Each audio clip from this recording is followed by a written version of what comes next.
Bismillahirrahmanirrahim. Today's lecture is regarding chemical bonding. In this lecture, we will look at what do we mean by chemical bonding and the simplest model of bonding that explains how does a chemical bond form. So the model we have to discuss, this is Lewis model of bonding. Now, first of all, we look at why bonding happens. We know electrons are present around the nucleus within an atom, and out of these electrons, the electrons present in the valence shell, these are the electrons that actually are responsible for almost all of the chemistry that we observe within our chemical world. So why the atoms react? In the previous lectures, we have learned that the atoms want to complete their octet, that is, or their doublet, that is, achieving the electronic configuration of the noble gases within the outer shell. So this is the main reason that the atoms react and they make chemical bonds. Now, we had seen previously that octet rule means that every element, its atoms actually want to have 8 electrons in the valence shell, and this rule is called as the octet rule. Now, how do the atoms complete their octets in the valence shells? There are two ways.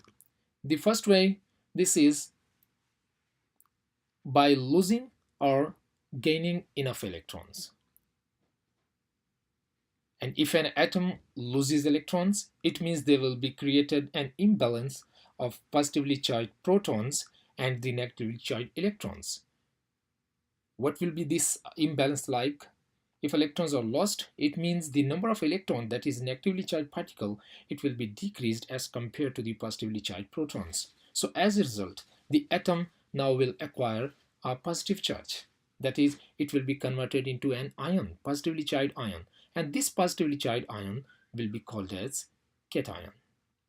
And if, in the opposite case, the atom gains electrons, then the number of electrons will outnumber that of the protons. So as a result, the atom will gain a negative charge. And this ion that is having negative charge, this will be called as an anion.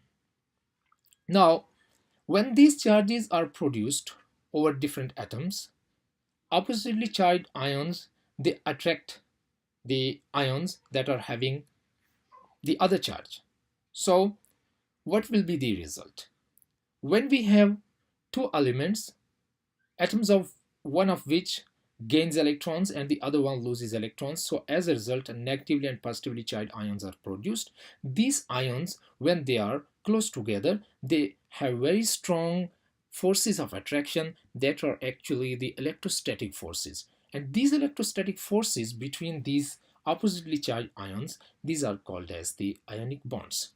So ionic bonds are simply the electrostatic forces of attraction between or amongst oppositely charged ions. The other way, this is that the atoms, if they don't have the power to attract or lose electrons, then they can simply share the electrons. But it will happen only within the valence shell. And the valence electron, these will be shared between two or more than two atoms, and this kind of bonding will be called as the covalent bonding. Now we have a somewhat detailed look at how the ions are produced and what does an ionic bond look like. Suppose we have a lithium atom. The electronic configuration of lithium is there are 3 electrons, and these are distributed as 2 electrons are present in the first shell in the s orbital, because there is only one s orbital in the first shell. In the second shell, there is only 1 electron, and that will be filled up in the lowest energy orbital in the second shell, that is the 2s shell, 2s orbital. So 1s2, 2s1, This is the electronic configuration. Now there is only one electron in the outermost shell of lithium. This electron could be lost. As a result, there will be deficiency of electrons within the atom of lithium that has lost one electron. Now when it loses one electron, it will no longer be called as an atom. Rather, it will be converted into a positively charged ion. So this is lithium ion. Electronic configuration of this lithium ion is 1s2. Similarly, so one thing we should note here, now what's the electronic configuration of lithium? This is 1s2, and 1s2 is the electronic configuration of the first noble gas, that is helium, and helium is stable. So this lithium has attained the electronic configuration of helium. Now we look at another example, sodium. Sodium has atomic number 11. It means the number of protons is 11. So number of electrons within the neutral sodium atom, it will also be 11. The electronic configuration is 1s2, 2s2, 2p6, 3s1. So the outermost shell of sodium is the third shell, and it has only one electron in the s orbital. This sodium will gain some energy and it will lose its electron. When it loses its electron, it will be converted into a sodium ion. Now the electronic configuration of sodium, this is similar to the electronic configuration of the second noble gas, that is neon. So it has attained the electronic configuration of a noble gas in order to gain electronic stability. But now one thing more has happened, and that is it's carrying a positive charge. Now the positively charged species, they can't stay separately. So what will they do? They will be looking for a negatively charged species so as to be bonded to that. One thing we have to remember here, that these processes are the energy taking processes. Both of these, conversion of lithium to lithium positive ion and conversion of sodium to sodium positive ion. So this we can call as an endothermic process. In the next example, if for example on the opposite side we have a halogen atom like fluorine, a separated fluorine atom, it has electronic configuration of 1s2, 2s2 and 2p5. It has total 9 electrons. In the valence shell, there are present, the valence shell is the second shell, and in the second shell 2 electrons are there in the s orbital and 5 electrons in the p orbital. So total number of electrons here, this is 7. So 7 electrons are present in the valence shell of fluorine. It wants to complete its octet. It needs only 1 electron. If for example it gains 1 electron from somewhere, it will be converted into a negatively charged fluoride ion. Now look at the electronic configuration of fluoride ion. This is similar to sodium positive ion. That is similar to the electronic configuration of neon. So it has attained the electronic configuration of neon, but now it has gained a negative charge. Now, if we simply look at how is it possible that this species, that is they are losing electrons, and this is gaining electron, these processes happen separately? So the answer is normally no. What happens then? We need two elements, one element that can lose electron easily, the other one that can gain electron easily. So for example, lithium and fluorine, they are mixed together and they react together. Lithium loses its electron to a fluorine atom. So as a result, lithium positive and fluoride negative ions are produced, and these ions, they could attract each other so as to make an ionic bond. Similarly, sodium and fluorine, they react together so as to produce sodium ions and fluoride ions. Now, these species, they actually don't exist as a set of two ions, that is oppositely charged ion. Rather, they exist as a lattice.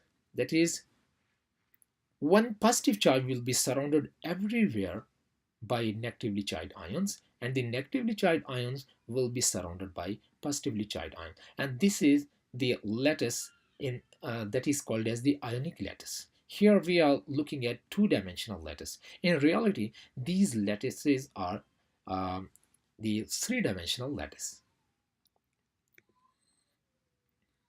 Now, we have seen here one process, that is the formation of ion.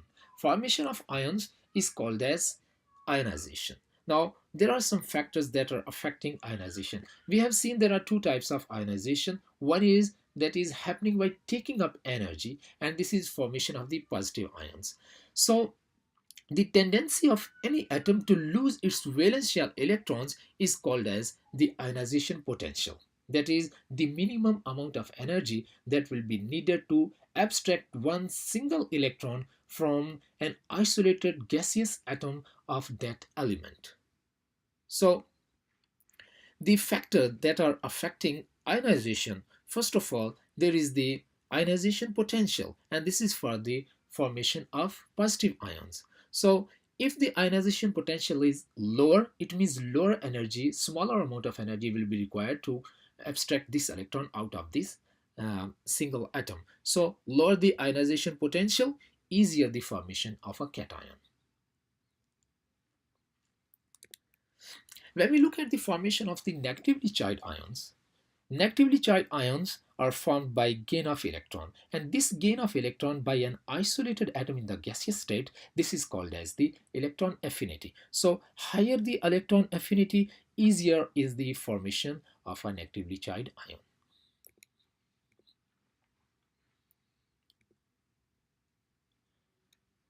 Now we look at covalent bond. How does a covalent bond form? We know this is because of the sharing of the valence electrons. Here we have some of the examples. For example, we have two hydrogen atoms. Both of these hydrogen atoms have one electron each.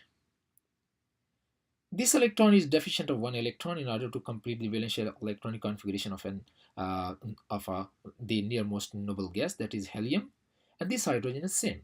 So if they gain one electron from somewhere, it will be converted into a hydride ion, that is a negatively charged ion, or it may lose its electron to be converted to a proton, that is simply H positive is a proton. But if it's not possible because of some reason, then there is a very simple way that two atoms of this hydrogen, they come close together and they can share their only electrons together. As a result, what will happen? Two electrons will be shared between these two atoms. They will come in between the nuclei of these two atoms, and they will be belonging to both of these atoms now. So these two electrons are property of both of these atoms, and this bond is called the covalent bond. This is shown as a single line. So this is a single covalent bond. Similarly, if two fluorine atoms, they come together, they are deficient of one electron, that is as compared to the nearest noble gas, that is the neon. So they need one electron each, but if electron is not available from somewhere, they could share their unpaired electrons here. As a result, this electron pair, one electron each is coming from two fluorine atoms, separate atoms. So this electron is the shared pair of electron. And this bond could be shown as this line. Remember, this line shows two shared electrons, or a shared pair of electrons. Similarly, here we have hydrogen and we have chlorine. Hydrogen has one unpaired electron, chlorine has one unpaired electron. These electrons could come near to each other with opposite spins. As a result, a bond will be formed, and here in this bond, doublet of hydrogen is complete and octet of this chlorine is complete. So we have a molecule of HCl. This single line, again, this is a shared pair of electron. Here we are looking at two types of electron pairs. One is this type of shared electron pair, and the others are these pairs though that were already there upon individual atoms. So this pair between two atoms, this is called the shared pair of electron, that is actually the covalent bonding pair, and the other pair that are not taking part in the chemical reaction, these are called as the lone pairs of electrons. So shared pair of electron and lone pairs of electron. If we look at, for example, hydrogen molecule, in a hydrogen molecule there is no lone pair, only one shared pair of electron is there. In case of F2, that is fluorine molecule, here is one shared pair of electron, that is a single bond, and each of these two fluorines, they contain three lone pairs of electron each. Similarly, in case of HCl, chlorine is containing three lone pairs of electron, whereas hydrogen doesn't have any of the lone pair of electrons. Let's have some more examples. If, for example, one oxygen is there, oxygen has two unpaired electrons in its valence shell, and hydrogen has one unpaired electron in its valence shell. So two hydrogens will be needed in order to combine with these two unpaired electrons on oxygen. So as a result, this molecule of water will be formed. Here, two shared pair of electrons are there that are making two single bonds, and two lone pairs are there on oxygen atom. Similarly, if three hydrogen atoms combine with nitrogen that has three unpaired electrons and one lone pair of electron, only unpaired electron will be taking part in the chemical reaction. So as a result, three covalent bonds will be formed between nitrogen and hydrogen and three hydrogen atoms. And here are three shared pair of electrons, whereas one lone pair of electron over nitrogen. When we talk about another molecule, for example, carbon has three unpaired electrons in its excited state in the valence shell. So it will be combining with four hydrogen atoms. As a result, four single covalent bonds will be formed with four hydrogen atoms, and each single pair has one electron pair, that is the shared pair of electron, and there is no lone pair of electron over this molecule. Now we talk about the polar and non-polar covalent bonds. Covalent bond is of two types on the basis of the polarity of the bond. First of all, non-polar bonds. In case of non-polar bonds, the electron density of the shared pair of electron, this is distributed equally between the bonded atoms. For example, if we have two similar atoms and they are bonded together like these two hydrogen atoms, its nucleus and its nucleus, these are similar. So this nucleus contains one proton, this contains one proton. So the pull of these two nuclei over this shared pair of electron is expected to be similar under normal conditions. So as a result, this bond is a non-polar bond. Similarly, in case of fluorine, two similar atoms, they are making bond. So the pull of this nucleus over this shared pair of electron will be exactly equal to the pull of the nucleus of this fluorine atom over this shared pair of electron. As a result, this bond will be a non-polar bond. That is, electron density will be just in between two nuclei.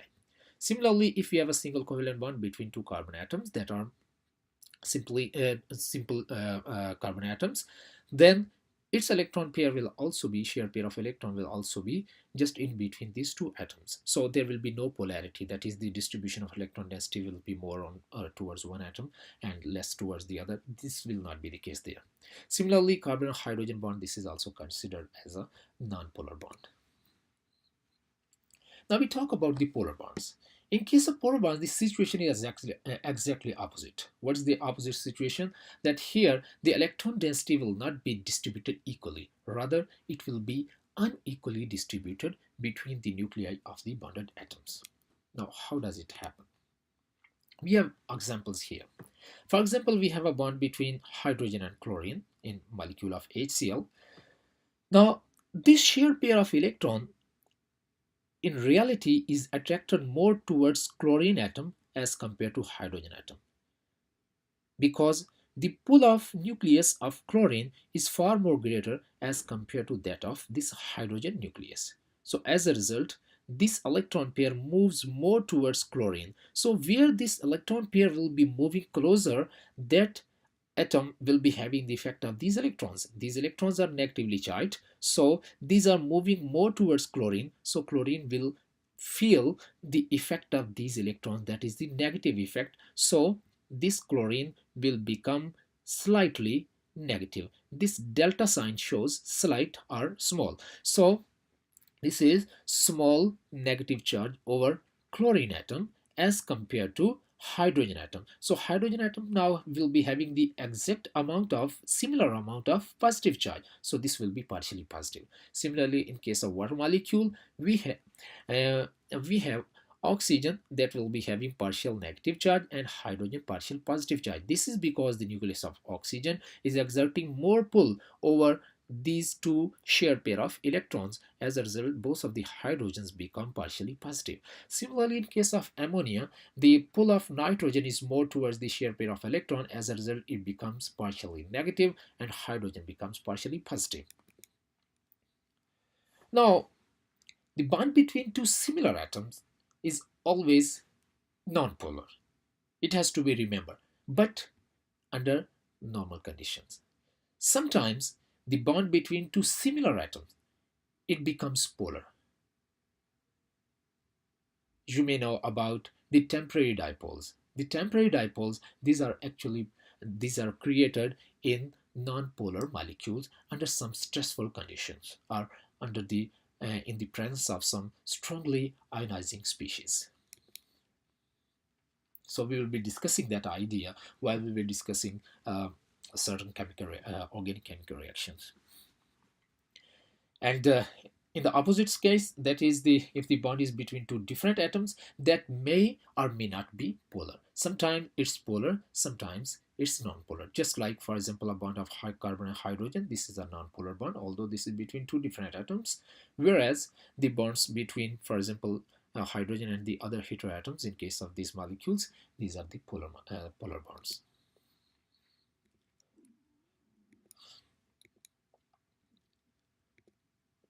Now we further study the polar and non-polar covalent bonds. Now, what's the reason for the polarity of the bonds? Actually, this is a property of the atoms that is called electronegativity. Electronegativity is responsible for making a bond polar or non-polar. First, we have to look at what is electronegativity. Actually, electronegativity is the ability of an atom to attract the shared pair of electron towards itself. For example, we had seen in case of HCl molecule that electrons are pulled more towards chlorine and less towards hydrogen. So the ability of chlorine to attract that shared pair of electrons towards itself, the force it exerts over the shared pair of electrons, this is called as its electronegativity.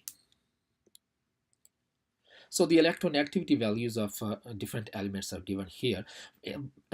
We should remember the trend of electronegativities within the periodic table, and we should remember that electronegativities increase from metals towards non-metals, that is from left side of the periodic table. While we are going towards the right side, electronegativities increase. Similarly, when we go from down to top side, then the electronegativities increase within the groups. So what we see when we move from left side to the right side, this is a transition from metals towards non-metals. And what's the case when we move from down to upward side? This is that the atom size is decreasing. And also from left to right, the atomic size is also decreasing. So it means the atoms with smaller size will be having larger values of electronegativity as compared to the opposite case. There is one exception, that is hydrogen, because it contains only one proton and one electron. So its electronegativity value, this is not very high, even though it's a very small molecule, small atom. Now, electron density of the shared pair of electron is attracted more towards more electronegative atom. More electronegative atom acquires a partial positive charge and vice versa, as we have seen in the previous example. Now, how can we decide that whether a bond is polar, non-polar, or ionic bond? That is, it's not a covalent bond. So there is a measure that is just this is not applicable everywhere, but this is just we can say this is the normal case, that if the electronegatividity difference between two bonded atoms is less than 0.5, then that bond would be considered as a non-polar covalent bond. And if that difference is more than 0.5 but less than 1.9, then that bond is called as a polar covalent bond. And if the electronegatividity difference is more than 1.9, that bond will be considered as an ionic bond.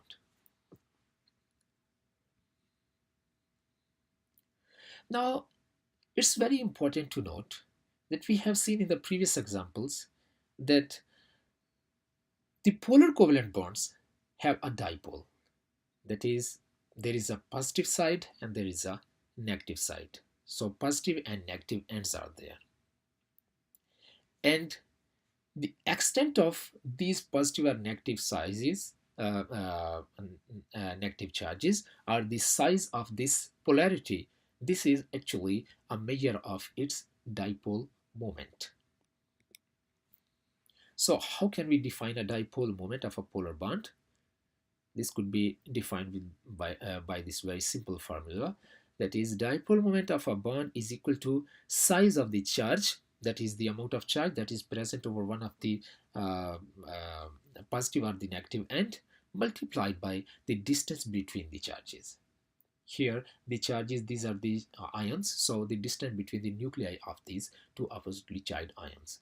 So this will be equal to dipole moment. Dipole moments of some of the chemical bonds are shown here. For example, carbon-hydrogen bond, it has a very small dipole. Carbon-hydrogen bond, it has a very large value of this dipole moment. It means it's a highly polar bond. Similarly, hydrogen-oxygen bond, this is further more polar, and hydrogen-fluorine bond, this is amongst this series, this is the having the highest value of polarity.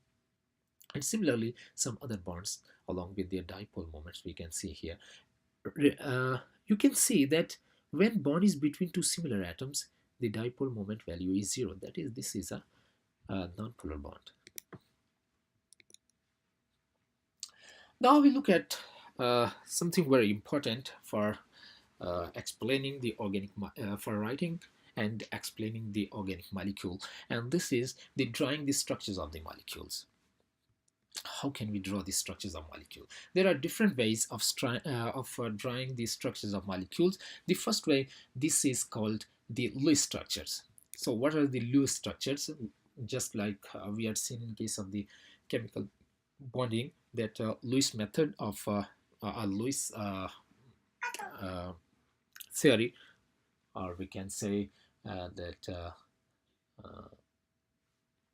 Lewis type of bonding. So here we have the Lewis structures. What are the Lewis structures? These are actually the chemical symbols of elements along with the valence electrons represented as dots or solid lines. Here we will also include the lone pairs of electrons. So these Lewis structures actually show which atoms are bonded together and which atoms possess lone pairs of electrons or have a formal charge even. Suppose we have these molecules or ions, for example methane. In case of methane, we have one carbon that is bonded to 4 hydrogens. So it has, in this molecule, there are 4 bond pairs of electrons.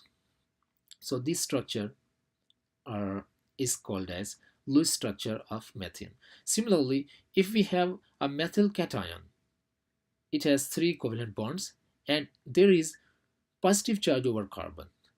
In case of methyl anion, there are 3 covalent bonds between carbon and 3 hydrogens, and there is a negative charge over carbon. You know, there are carbon has 4 electrons in the valence shell, so 3 electrons it has shared up with these 3 hydrogens. The 4th electron is here and it has gained 1 more extra electron. As a result, it's having now a negative charge. So this is called as an anion. Similarly, in the next example, we have methyl radical, that is carbon having 4 electrons, 1, 2, 3, and 4. Three electrons have been shared with three hydrogen atoms. As a result, three covalent bonds are there between carbon and three hydrogen atoms. And there is one electron that is unpaired over carbon. So this is called as a radical. This is a methyl radical. Similarly, in case of ethane, we have seven covalent bonds, six with six hydrogen atoms, and one covalent bond between two carbon atoms.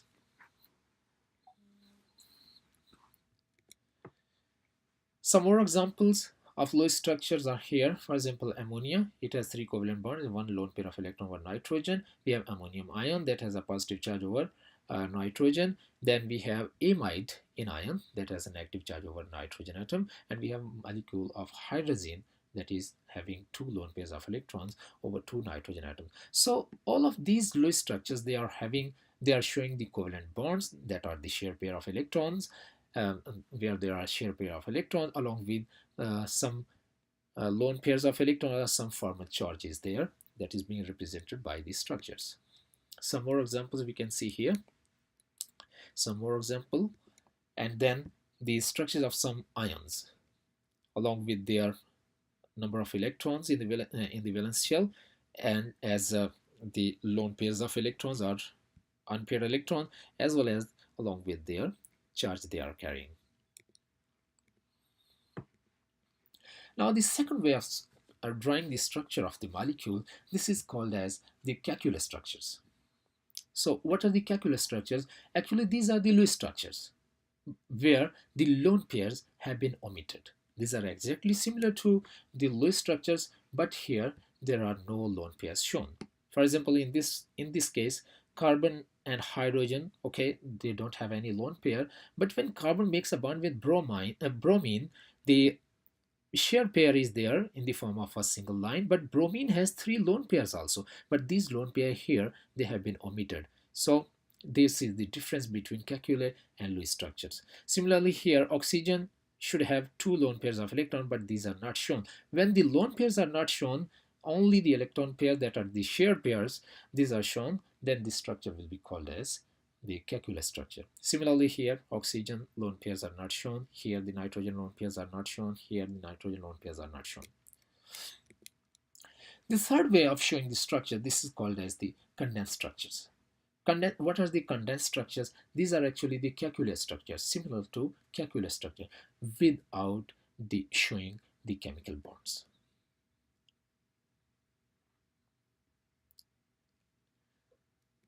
For example, if you look at these calculus structures, their respective condensed structures are given here. Carbon is attached to three hydrogens, so C, H, and 3 will be written along with hydrogen. That will show that these are the three hydrogens that are attached to carbon. Then one bromine is there.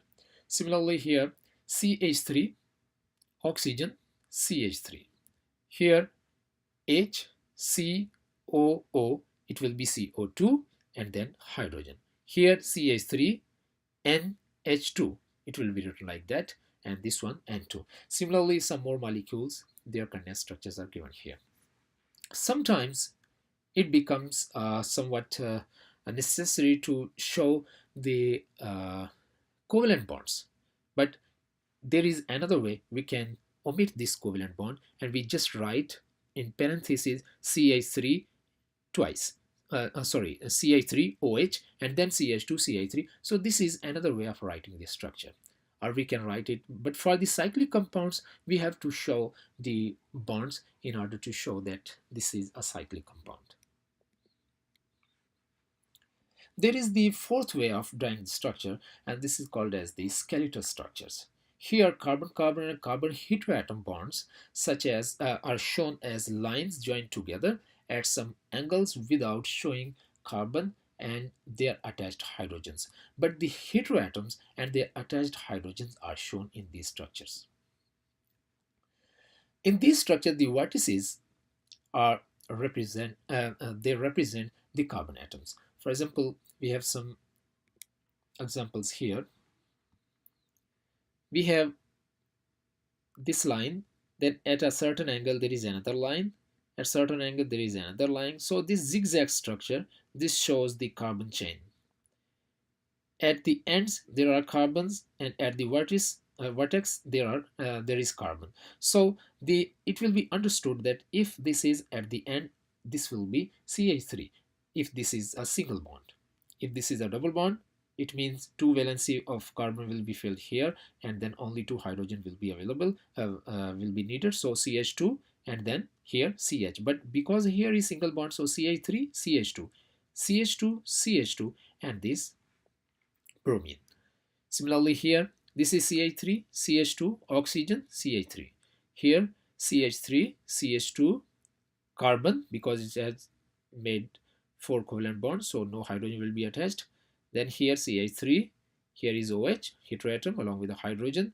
Then here CH2 and here CH3. Similarly, in this structure, this will be CH2, this will be CH2, all the corners they will be showing CH2. Here, this is carbon, two bonds are here, one bond is here, so one more hydrogen is needed, so it will be, this vertex will be representing a CH group.